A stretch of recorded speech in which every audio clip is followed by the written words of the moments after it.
Welcome to Upticks. I'm Jake Falcon, the founder of Falcon Wealth Advisors and your host of Upticks. Today's our 98th episode, Financial Advisors Explained.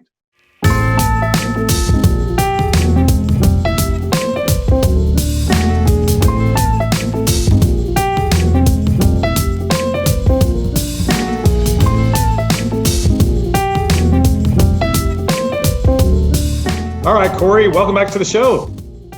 Thank you. Feels good to be back.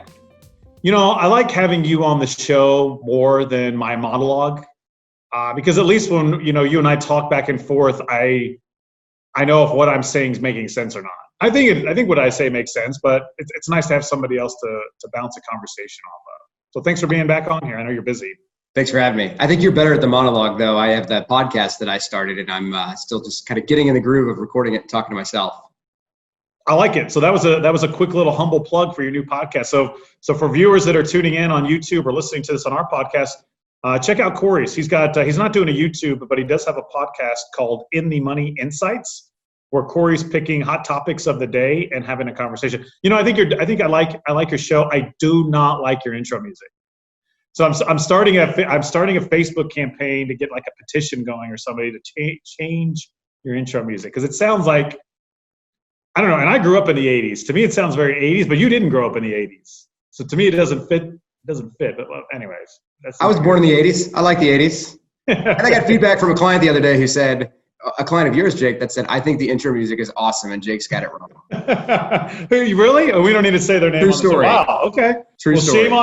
Shame on me. So good. Well, I like your show. And, for viewers watching this, or if you're tuning in, please go check it out. It's called In the Money Insights. Make sure that you subscribe. That way you don't miss a show. Thank you. Perfect. So, but for our topic of upticks today, we wanted to talk about financial advisors. And there's two things that I want to discuss relating to financials. First, if you're not currently working with a financial advisor, who should work with one and maybe who shouldn't, and why? And the second topic I wanted to talk about is if you are working with a financial advisor, there's some red flags to be aware of, because not all financial advisors are the same. So let's go into that first topic, Cory, that I mentioned is, not everybody has a financial advisor, and perhaps some people shouldn't.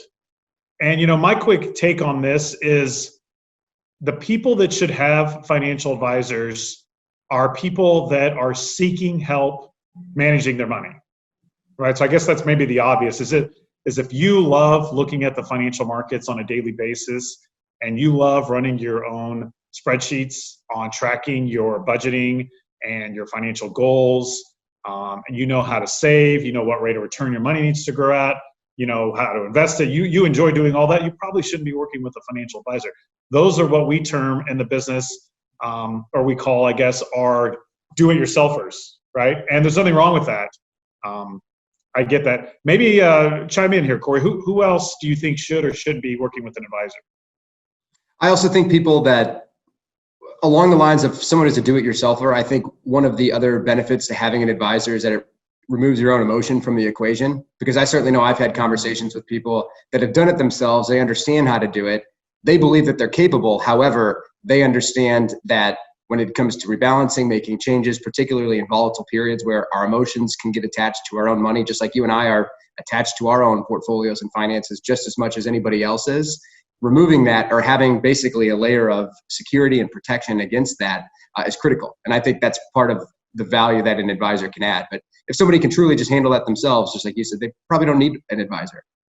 That's really good. So we act as that unemotional third party. Yep. And actually, when we meet with clients and potential clients, there's 8 areas that we help our clients, and behavioral management is one of them. And that's a good point, Cory, that you're right. You may be smart and you may understand markets, but when things are going up or going down and you have to make a very important financial decision, are you capable of removing your emotions from that decision and making the right one? That's very good. I like that. Good. Also, I would encourage people. Okay, so if you say, okay, either A, I don't understand finance enough to do it on my own, or B, I understand the value of a coach or a third party that's going to help me make good decisions. So then what kind of advisor do I go to work with? And my point here is you want to work with somebody that specializes in what your need is. And because there's a lot of advisors out there, and it's just like, doctors or attorneys or even eye doctors specialize, in certain things. And so I would encourage you to vet that out. If you're shopping for advisors and you have a certain need, make sure that your advisor has met with hundreds of people that has that same need, right? You wouldn't want to go into a situation where, I wouldn't at least, where a financial advisor has never seen a client like you before. A lot of advisors talk about how we do things custom.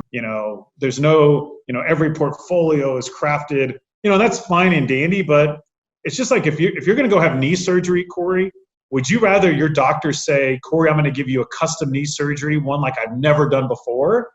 Or would you rather your doctor say, Cory, I've done thousands of these knee surgeries and I'm going to do them the same that I do all of them? So give me the one you know. Exactly. I don't want you to try something new. I don't want to be the guinea pig.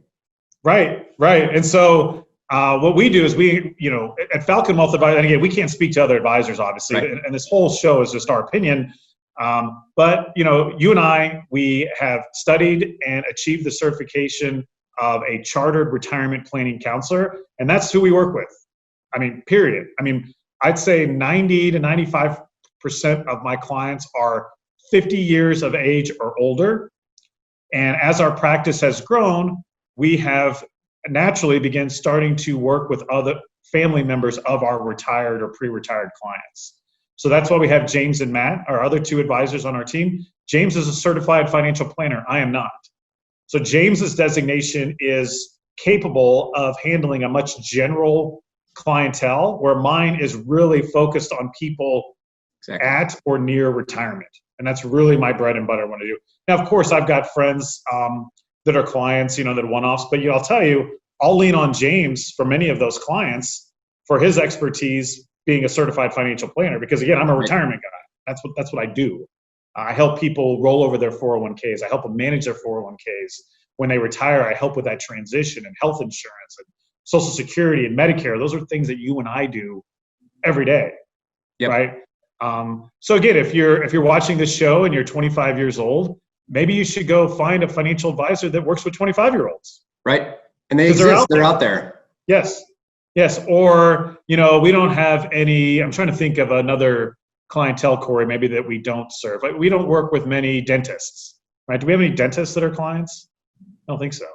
Not that I know of, no. Yeah. And that's okay, right? But a dentist as a practitioner has a very specific set of needs, right? They're running a business. They probably need medical insurance. They probably have a different type of retirement plan that is traditional. They're normally not working at a publicly traded company, right? So you probably want to go work with an advisor that works with other dentists. And they're out there. There's advisory practices where they specialize working with dentists, and they understand their needs. Right. Exactly what you're saying. So again, if you don't have an advisor and you're shopping, we highly encourage you to go out there, look for advisors that work with people like you. Cory and I specialize in retirement planning, and we typically work, not always, but we typically work with a lot of clients that work for or have worked for publicly traded companies. And that's a topic actually last week. If you check out Upticks episode 97, I talked about how we manage concentrated stock. So again, that all lines up. Is like, you work at a publicly traded company, you've got company stock, boom. That's what Cory and I have dealt with many, many, many times. All right, good. So we went a little long on that. So good. So that's a tidbit on if you're not working with an advisor, maybe how to find one or how to shop for one. What if you already have an advisor, Cory? What are some maybe red flags to look for if you're working with your advisor? Maybe you like them. Obviously, typically people work with advisors because they like them. It's a relationship business. But maybe there's some red flags that you should definitely be aware of that maybe you've overlooked. Yeah, I think two that come to mind for me is one, if it's not perfectly clear to you, if you ask your advisor, what's my money invested in and why is it invested in those funds or those stocks or whatever it might be. And secondly, I think, what you're paying for your advisor services. If somebody can't be transparent with those answers, it just would, for me, I would want to know. Yes, transparency is big. So again, there's a lot of advisors out there that are product pushers, right?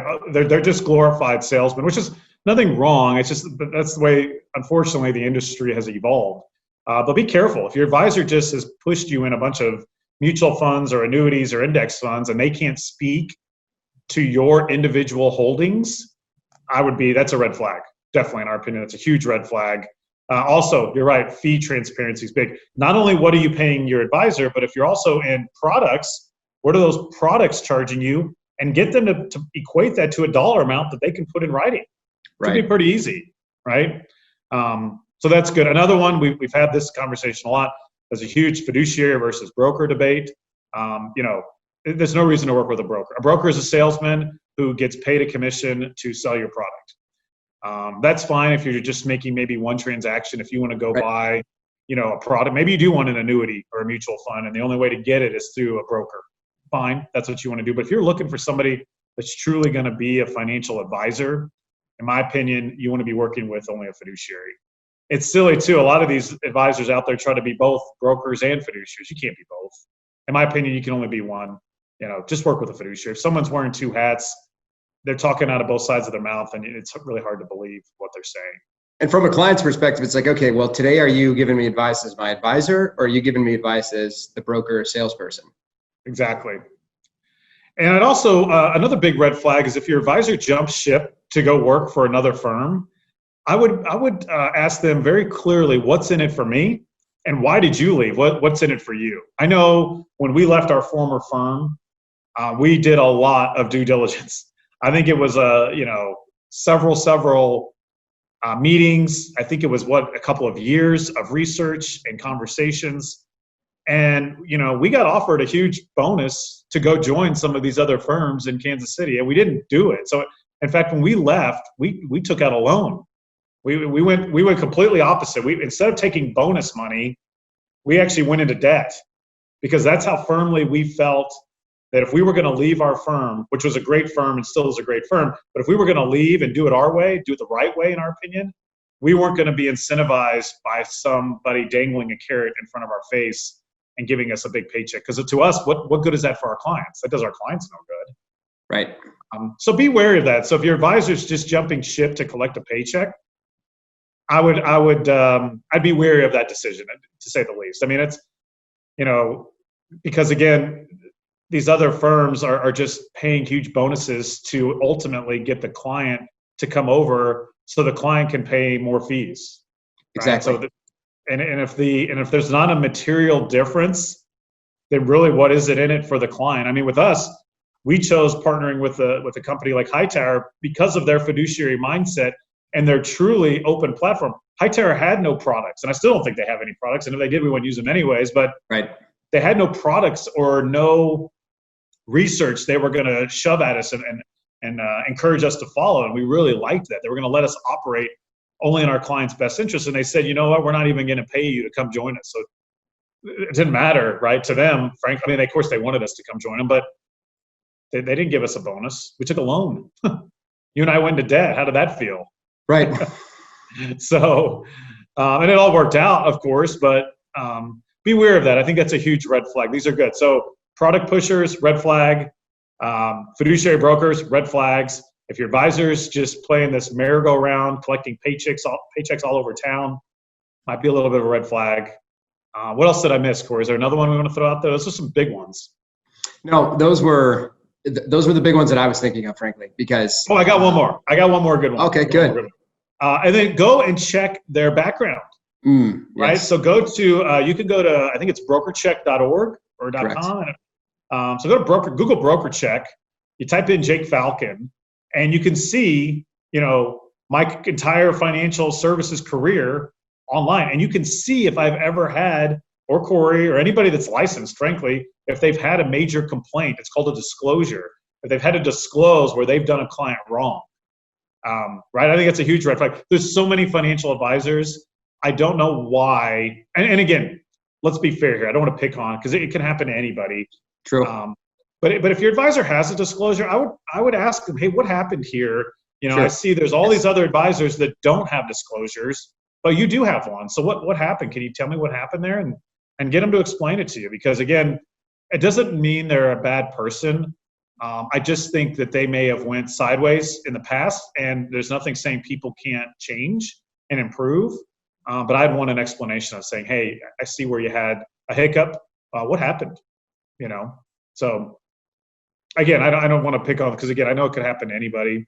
And sometimes clients can be irrational, and but ultimately, if the advisor was found that they did something wrong and it was severe enough to put on their permanent record, I definitely think it's something that you should talk to them about and just find out and get a straight answer. And if you still like the person and they give you a straight answer, then by all means, that's your decision to work with them.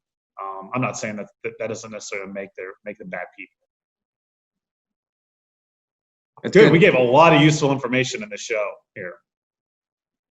Now, let's talk about a couple fun things here before I know we got to wrap up. We've got a busy day ahead of us here.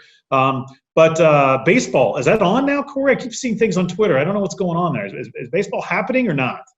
The way that I understand it is that there's going to be a 60-game season, and it's going to start, I think, toward the end of July. All right, let me get your prediction then. Cardinals record, Royals record. You're a baseball guy. I like baseball, but I'm not nearly the expert that you. Not expert, I guess. I don't watch it nearly as much as you do. How are our two Missouri teams looking? Gosh, I have no idea. I haven't really thought about it. If you want a prediction, though, I'm going to start with the Cardinals. I would say, let's call it 35-25.